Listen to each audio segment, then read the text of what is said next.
আসসালামু আলাইকুম। আজকে আমি জাল ভর্তা করব মাছ দিয়ে, টাট্টু মাছ দিয়ে, কাঁঠালের বিচি দিয়ে মুরগির মাংস।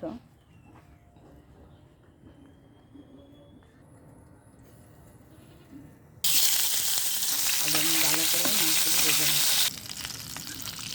আমার মাছটা ভাজা হয়ে গেছে, আমি এখন নামিয়ে নেব। এখন আমি মরিচগুলো ভেজে নেব। আর এদিকে আমি মাছের কাটা সারিয়ে নেব। এখান থেকে আমি ধনিয়া পাতা নেব জাল ভর্তার মধ্যে দেওয়ার জন্য।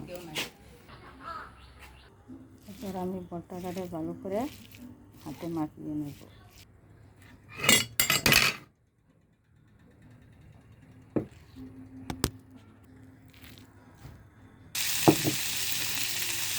আর একটু ভালো করে ভেজে নেব। তাহলে জাল ভর্তা খেতে অনেক মজা হবে। আমি মাঝে মাঝে এভাবে নেড়ে চেড়ে নিচ্ছি। আমার ভর্তাটা ভাজা হয়ে গেছে। আমি এখন এর মধ্যে দিয়ে দেবো ধনিয়া পাতাগুলো, দিয়ে আরও একবার নেড়ে নেব। এবার আমি এটিকে নামিয়ে নেব। এবার আমি মুরগির মাংসটা বসানোর জন্য দিয়ে দিলাম তেল। এটা গরম হয়ে গেছে, আমি দিয়ে দিচ্ছি আদা ও রসুন বাটা। আদা রসুনটা ভাজা হয়ে গেছে, এখন আমি দিয়ে দিচ্ছি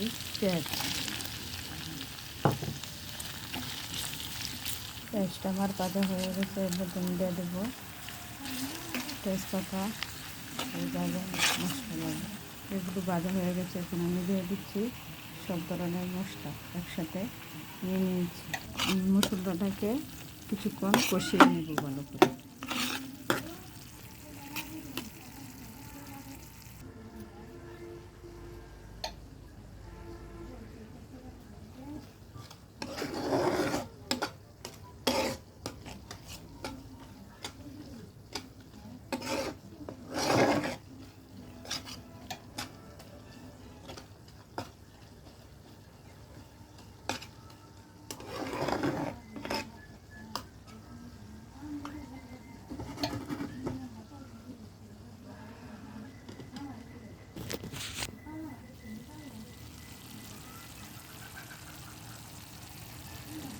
আমার মশলা কষানো হয়ে গেছে, আমি এখন দিয়ে দেবো এর মধ্যে কাঁঠালের বিচি ও মাংস একসাথে দিয়ে কষিয়ে নেব।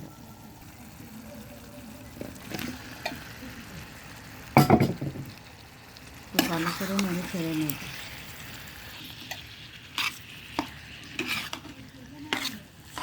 আমি এবার এর মধ্যে দিয়ে দেবো সামান্য পরিমাণ পানি।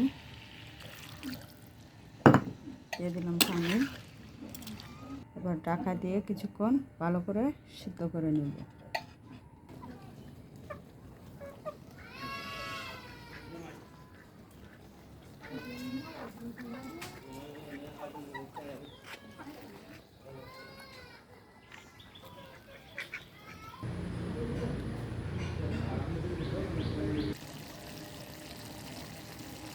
আমার তরকারিটা কষানো হয়ে গেছে, আমি এখন এর মধ্যে দিয়ে দেবো আরেকটু পানি।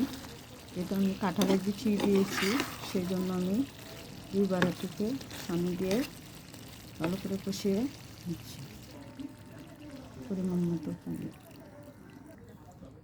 আমার তরকারিটা হয়ে গেছে, দেখেন কি সুন্দর কালার এসেছে।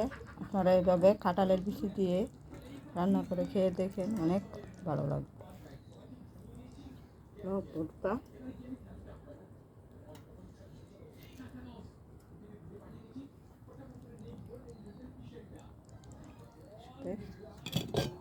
সাদা ভাত। আল্লাহ হাফেজ।